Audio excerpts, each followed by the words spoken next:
I'm excited. Here's Johnny. I'm filling in for Shannon today. Actually, we're going to have some people filling in for me next week because I am out all next week. In fact, Glenn, you're going to need coverage too for Wednesday morning. Yes, yes, Yeah, indeed. thinking Hmm. ahead here. So we're going to be on the range Hmm. in Pahrump. But I'm excited to be here with everyone right now in present time. John Lavenia here. Welcome to our Success Mastermind. Hey, Gail. Shannon is going to be covering for me at least Monday of next week. Um, but thinking right now, thinking about where we're at in the year and fourth quarter. Not to harp on this too much, but I know it's come up for us a couple of times in these conversations. I got some communication from one of my clients this morning talking about how they're shifting gears again, because some things that they intended to get traction with earlier this year didn't get the traction they were looking for, and they are now being guided to do other things. And so what I wanted to bring up for you for your consideration is the difference or the threshold, I should say, the threshold between perseverance and stick to itiveness and seeing things through to completion versus cutting your losses, which some of us have had to do. I know I've had to do that a few times. And then what is the deciding factor on that? This is all coming up spontaneously for me because I've got these decisions to make as well, right? Sometimes people just assume that, John Lavenia, everything he touches turns to gold, and you take a swing, and he hits every time, bat 1,000. Okay, well, thank you for that, whatever that is, acknowledgement or assumption. That's nice. I will tell you that those who, well, it's the old Babe Ruth thing, right? He had the most home runs and the most strikeouts. Okay. So I'm not telling you that I've struck out. In fact, it's been a very good year. However, in hindsight, I can also look and I can see just like an investment, right? Do you ever guys ever do you ever decide to not buy something and then you watch the price go through the roof? Zoom is one of them. Ah, okay. Yeah, I think that also corrected. Um, Facebook is certainly correcting, and I think it'll correct itself right into somewhere. But I think the hindsight being 2020, right? We can look and we could say, well, I coulda, shoulda, woulda, had I just invested. Now talking about like something you could see like a financial investment, but let's also look at our most precious commodity that we invest is our time and our attention, right? So here is, let's say, business A, and I have a certain quantity of attention that I have invested in that, and it's produced a certain result. And then business B, let's say, could take more of my attention, and because I think it would be what more possibly expedient, right? This could produce more money faster, which I think is that's an indicator, right? If we're looking at why do we make the decisions we make in terms of, sticking or putting attention elsewhere, that's one of them. Expedience. This can produce in the short term, but how many of us really, if we get down to it, how many of us want to live in a gig economy or to subject ourselves to constantly having to shift gears, start over? I know affiliate marketers who do this. So when I say affiliate marketers, I mean people who set up websites to attract traffic based on search engine optimization and organic traffic through keywords. And they build lists who are interested in such and such product category. And then they have affiliate offers, things that they didn't make. Okay. But those are the links that monetize the website. And they do that 10 times. And then those peter out and they got 10 more. And their life is acquiring subscribers to lists and hopefully selling them, something. Constant churn. For me, that would be an extreme example of what I don't want to do. Me personally, I like focus. Okay, now this is just me. You may be like, John, I like to multitask and I like 10,000 things happening at the same time. For me, I'm like I get overwhelmed like easily with that stuff. Like, look at this. and all the out points, right? That broke, that broke, that broke. Are any of these things running properly? Is anything just working, right? I've been in that spot before. All right. So yes, while I have 4 efforts that I could quantify as individual businesses, right? Shannon and I, as you know, run our consulting or branding and marketing. We've got our publishing company, right? We got books and courses and stuff like that. In fact, right now, Shannon just wrapped up, and I participated a bit with her CEO Freedom Challenge. Some of you have been through that. She did the challenge again, and now offering the accelerated program for the people who want to, participate more fully. And then, of course, I've got my consulting work, right, which is sales and working with clients, other people's clients. And then our e-commerce shopping club, which is interesting because there's almost nothing I need to do with that except communicate with people about the existence of it and enroll them in it, and that's it. And so here's my consideration of all these 4 things I just mentioned, and you may have, and I'm sure you do, right? You have other things. Do you run like course publishing?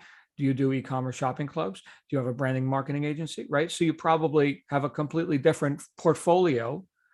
Okay, so just like an investment portfolio, you have a different portfolio of earned income activities or opportunities, right? The question then is, of those that you took on, let's say at the beginning of the year, and it may just be one, your portfolio may be one. Well, in that case, you don't have a whole lot of question about, where you should be putting your attention. But what do we know about the age of the internet, right? There's an opportunity every 15 seconds. Is there anyone here whose inbox isn't full of opportunities? Right. So the ones that you've said yes to, are they bearing fruit?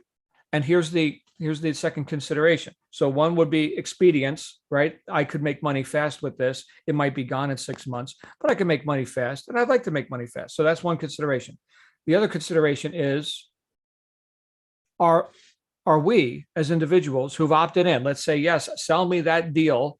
I like that opportunity. I want to do the e-commerce thing or whatever it is. Have we correctly estimated the effort that it's going to take to get that off the ground for it to bear fruit?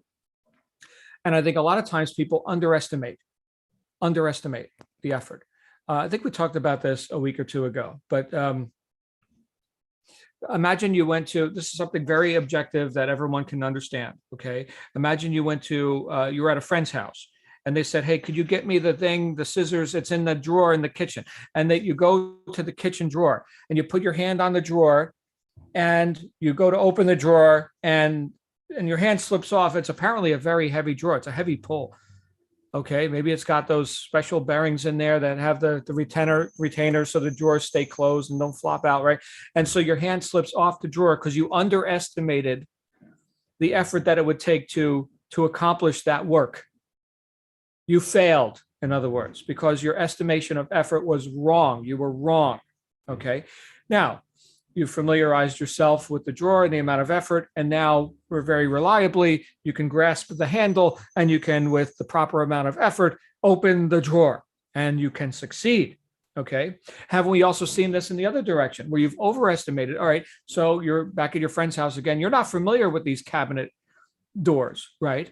And so you go to close the cabinet door, which in your house is, heavy and requires, a bit of effort, and you slam the friggin' thing. What just happened? Okay, so again, you were wrong in your estimation. Okay, now once you understand the methods, you understand that equipment, you can more accurately estimate, what's required to accomplish successfully that which you sought to do. Obviously, a business, let's say, or anything that you're intending to engage with, which you're not familiar with, just like you weren't familiar with the drawer at your friend's house at the kitchen, right? So anything that we're engaging in, it's going to be a bit of an experiment. And I would say that one of the things that I tend to do, just based on the sales pitch, let's say, is expect things. Sometimes I've done this, expect things to be easier, because after all, I mean, look at all the other people that have done it, and they don't seem much more intelligent or able or whatever. But what part of it do we not see? Like when we're looking at, what should I do with my life, right? What part of it do we not see? When we see the pianist, right? Which I got to see one just the other day, a master. Did I mention this to you guys? This guy was improvising and like just banging out jazz, classical. Hey, you guys want me to make up a song right now? Right. So there was a bit of a lecture to it as well in terms of like being able to improvise in life. So it was kind of the piano demonstration of kind of like how life works. But this guy's a freaking master. Holy crap. Right. And like he just started banging out some music, which no one had ever heard before, including himself. And it was music. It wasn't just noise or whatever. It was good. It was good. I got to hear it. And so did everybody else. And so did the pianist, right? He got to hear it too. That's kind of nice. Right. But what did it take? What was the backstory? What was the backstory to get to that spot in life? Do you think that this effort that was put in over decades to be able to do that? I mean, do you think it was substantial? Of course it was substantial. So when we look at the, you guys are familiar, I'm sure, with the Dummies books, right? I guess Piano for Dummies is one that probably exists. That's not going to get you there, nor does it purport to get you there to the point where you're like Chick Corea or something. Rest his soul. However, the idea that I can be a dummy and still accomplish something of note, I think is folly. Okay. And sure that, the title of that book series is, it's fun and it sells books and whatever.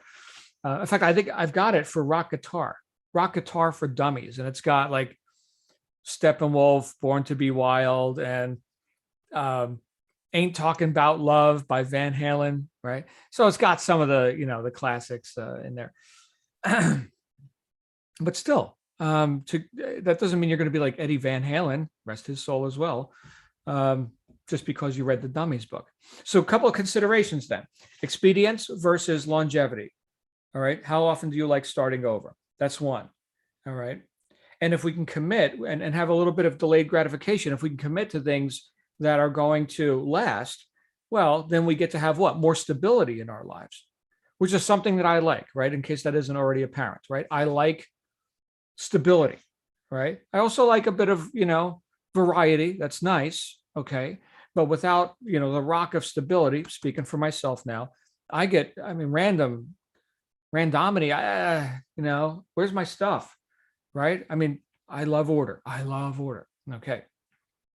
So the balance between expedience and longevity, and then the balance between, what am I willing to do, and perhaps turning that up a notch or 10, so that I'm correctly estimating what it's going to take to get this thing, which I said I wanted to do and was important to me, to get that thing off the ground and into momentum. The third consideration that comes up for me is I mentioned multitasking, okay, but the idea of multiple streams of income. This is a popular one because, again, in like the gig economy, people like to have what's called side hustles, which I personally don't like that term. Maybe it's just because I'm in my 50s, right? Hustle. I mean, how much more do I have to hustle over here, right? I've been hustling for a long time. So a side hustle, which again speaks to me of like a gig, like it's a temporary kind of a thing. And as a person who likes stability, all right, now I'm thinking, are my businesses merely side hustles? Or are the things that I'm doing, and you can ask yourself this, are the things that I'm choosing in my life temporal? And I know everything's temporary, life itself, right? But at least in this body. But am I choosing things that I just know I'm going to have to start over again?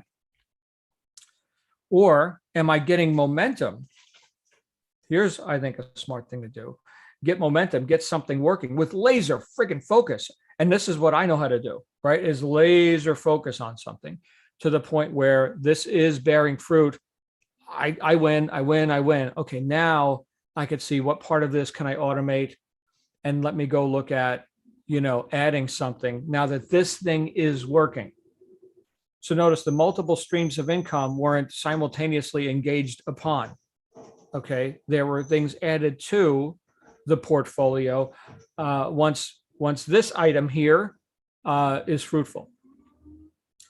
And so that's where shiny object syndrome comes in for a lot of people is because there's an opportunity every 15 seconds. I don't know if you guys can hear the garbage truck right outside my window, but if you can, it sounds like they're taking down buildings. It's just a very enthusiastic garbage man.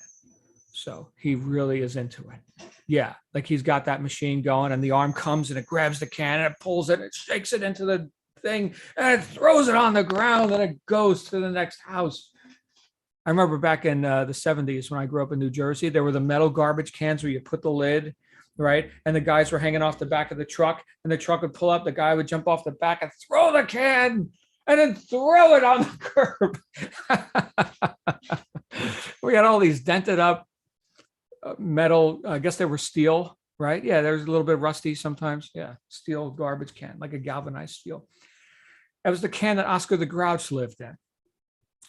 Yes, the late great Oscar the Grouch. Actually, I don't think he's late. I think he's still kicking. So certainly he's got plenty of people mocking up his personality that are kicking right now. Okay, so then the idea of shiny object syndrome. That's where I was at. So if we are embracing this idea of multiple streams, nice. Okay, are we doing that all at the same time because our inbox is always full? That's where we've got to have our next consideration is opportunity cost, right? So what does it cost me to say yes here? It costs me, well, saying no over there, or saying, crappy work over there. Right now, I've got multiple opportunities that I could engage in. I've got decisions to make. And so I'm looking at, and maybe this is just a very sober thing to do, but I'm looking at what is going to last, what is going to continue to pay me when we're in the fourth quarter of 2022. And so, yes, looking forward, not only in terms of longevity of my effort, right? How long does that bear fruit? But also looking forward in terms of where's the marketplace going? So while I have a great affinity for, let's say, music, okay, and this may not be a good example, but I was just looking on my wall and I've got guitars hanging there. Okay, great. So that's an opportunity that I could engage in, right, to get into music more professionally. Where do I think the market's going with that? Well, I know that which sells. If you turn on like pop radio, my wife has Sirius XM radio in her car, and I can see what stations she listens to. And there's these pop music stations, and I don't play any of that music. Like these guitars don't produce any of that. Okay, so like if I'm going to go do music, it's going to be metal, and it is not profitable. So profitable in other ways, right? Rewarding, nice. Am I going to go join a heavy metal band in my 50s? Probably not. I know there's some that are kicking around in their 70s. Judas Priest, right? Yeah, still kicking ass. But from the perspective of my priorities, right, that would not be an opportunity that I would engage in, considering where the marketplace is and where it's going. What did Wayne Gretzky say? I don't go where the puck is, I go where the puck is going, which sounds kind of arrogant. Because how do you know? Do you have a crystal ball? Well, he's got experience. Back to the guy with the piano, right? Experience, right? He can improvise. He knows where the fingers are going to go next, even though he doesn't know. Holy crap, right? The height of mastery. Is there something at this stage in my life where I could say I am going to pursue at the height of mastery because I've already dedicated decades to it? I think you guys know what it is for me. Right. It's definitely, it has to do with the teaching and the speaking and the publishing and all that. However, and I hope I'm just not monologuing just for myself to hear. I hope you're getting something out of this so you can take your own inventory. Okay. However, looking where the marketplace is going, right? What would I lecture on? What are people most interested in right now? What's needed and wanted? Okay. And that's where I've got to perhaps look bigger than just, what's interesting to me. Okay. Just like I did with the music scene. Most of the marketplace is not interested in metal, right? They're interested in pop music and, the latest girl with her boobs hanging out and whatever the marketing is on that. Okay. So that's popular. Okay. Got it. And I'm not going to play that game. All right. So what does the marketplace want? And can I fulfill that? Can you fulfill that? Can you deliver based on your already existing skills that you've developed, that which you have a proclivity for, that which you've got, let's say, a natural talent for? Can you deliver that in such a way that the marketplace would receive it in a big way? And then say no to other things so that you can really capture, that synergy, that momentum. That's the one thing that I think the gig economy leaves out all the time, and the shiny object syndrome certainly leaves out, is momentum. I was reading, was it John Maxwell? I think it was John Maxwell, the 10 million irrefutable laws of this or that, where he talked about momentum being one of the most important things that a business leader could have, right? Or I guess any leader, you're leading yourself in your life, right? You never want to lose momentum. I think that was John Maxwell. Somebody might correct me. But the big M, right? Momentum. And if that's really the prize, right? I know it's certainly one of the prizes, because with momentum, you don't have to keep restarting. I guess that's the whole point. So with that prize, right, having developed that, having estimated the correct amount of effort, having applied that effort, having understood the opportunity cost of the other things you said no to, even if those other investments seem to be going up, oh, maybe I should have bought that, but getting laser focused on stuff. For me, I'll just, again, speaking for myself, this is every time I've succeeded at anything, it's because I've had focus on it. I haven't been a multitasker.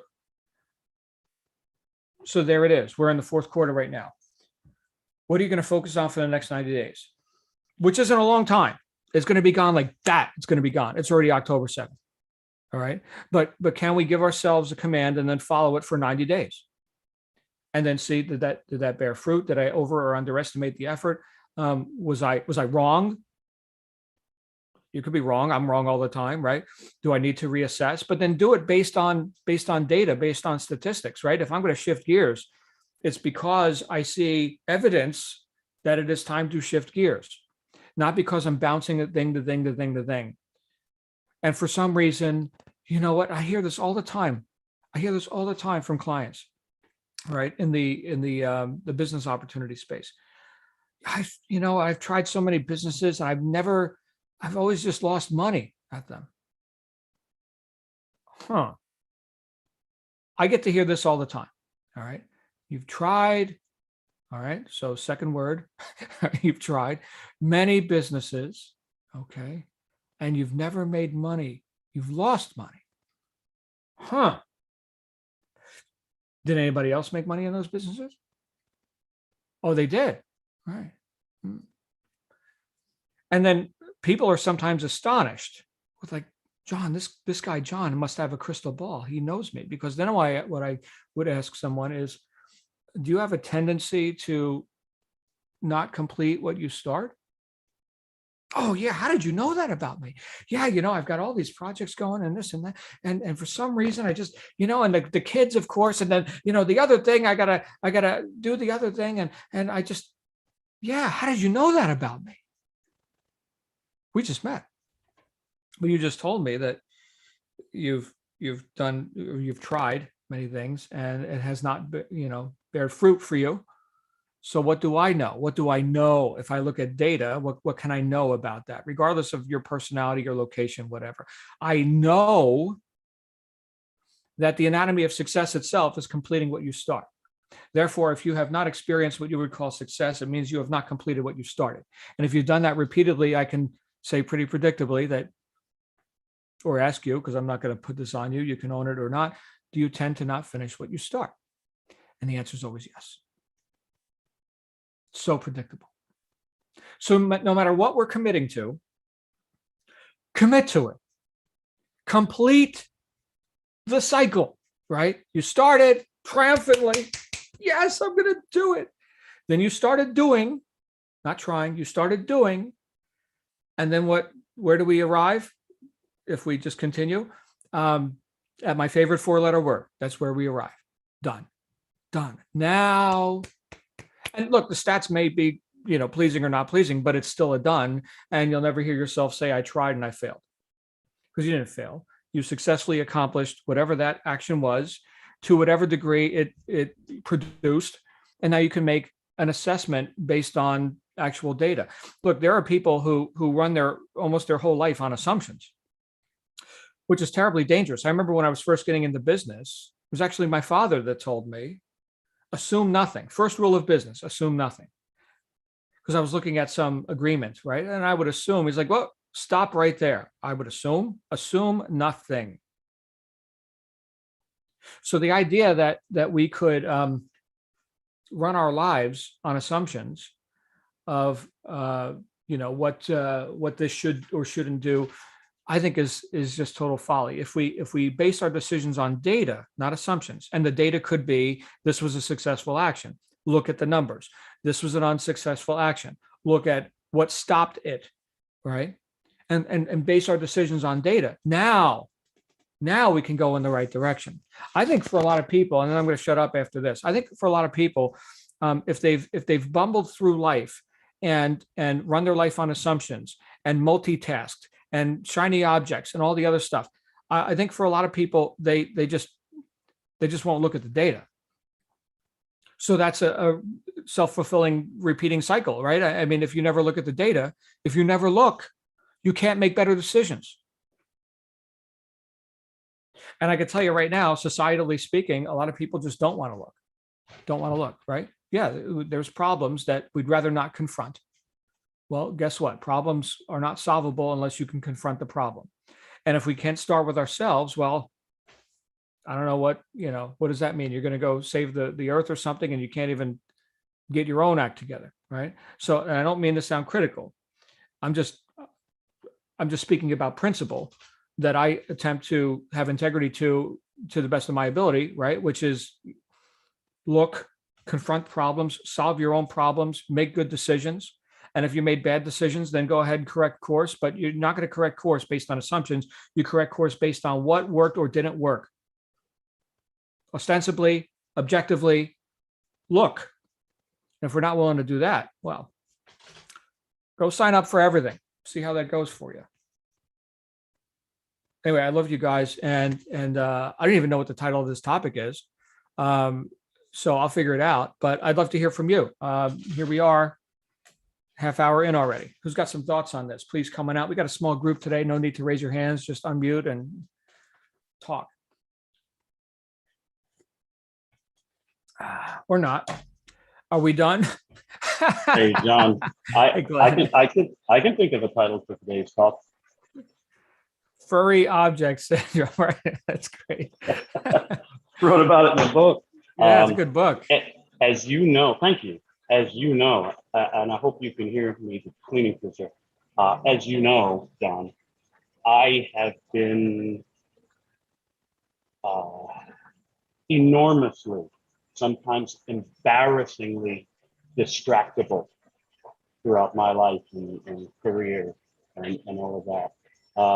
There's a lot of factors to it. I think for me, part of it is my musical mind, in that I love singing all different kinds of songs and different kinds of styles, and I get bored very easily if I'm only singing one type of music all the time, which is why I declined on a couple of different occasions offers to launch a full-on career in one and only one genre. So for me, the part of this mission that you're talking about, part of this imperative to pick one thing and focus, has always been kind of a challenge for me. It's only in the last few years, and much of it with your help, that I've been able to begin to turn off the noise of all the competing offers and all the shiny objects and focus on one thing. And I'm seeing the truth of what you've been sharing here today, beginning to see the truth that, you know, of focus as a cross fix. It's an acronym some people refer to it as follow one course until successful. You've said that to me and to us so many times. Pick one thing, laser focus in on it, drill down into it, master it, and then once you've achieved momentum, and that thing can more or less run itself, then one can turn one's attention to other things. And I'm beginning finally to learn that lesson. It's finally starting to get through the old thick cranium. Looking forward to seeing you in a couple of days, brother. Back to you. Me too, man. Oh my goodness. We're gonna have some fun. All right. Anybody else? Any other thoughts on focus versus randomity? Virginia.